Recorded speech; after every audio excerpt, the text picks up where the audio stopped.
One of the common difficulties Excel users experience is reviewing and analysing very long and convoluted formulae.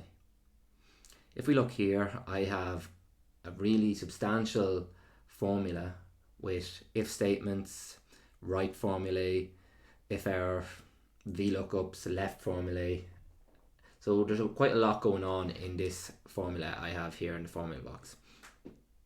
So going through, just looking at this formula, it can be quite difficult to understand what this formula is actually doing if you were just given this file to review. But one of the ways we can effectively examine and analyze a formula is by using the evaluate formula menu. So that by doing that, in order to use the evaluate formula option, we select the cell that includes the formula.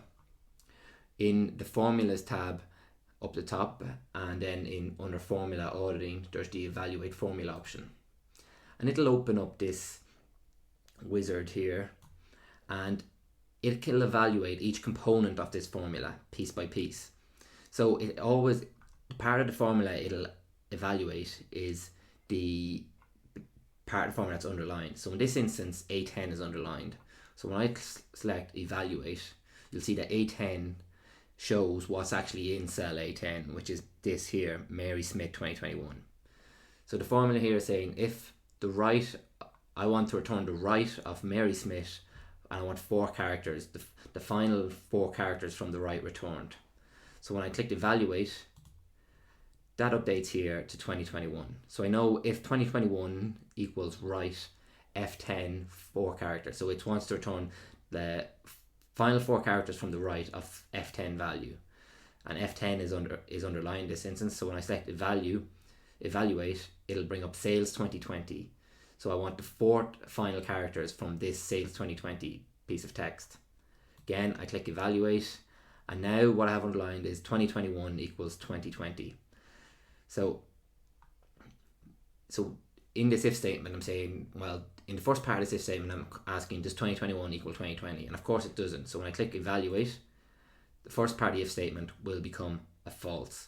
So we have the if statement equals false, and because it equals false, it's going to ignore this second if error Vlookup here, and it's going to shoot straight to the false parameter here. So this is this part here. So the first bit, if I go, it's left A10, and it's returned. So I want to turn 10 values of I want to return 10 characters of the cell A10. So when I click evaluate, I can see that A10 is Mary Smith 2021, and I want 10 characters returned from that. So it returns Mary Smith.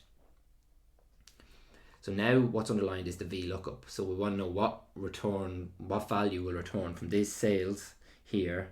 It's looking up Mary Smith, and I want the sales value returned. So what does the Vlookup return?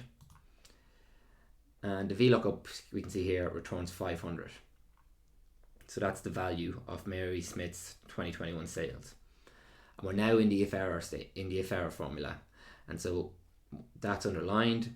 We can see that it won't return an error. So when I select evaluate, that if error formula changes to 500 because that's what it's returning.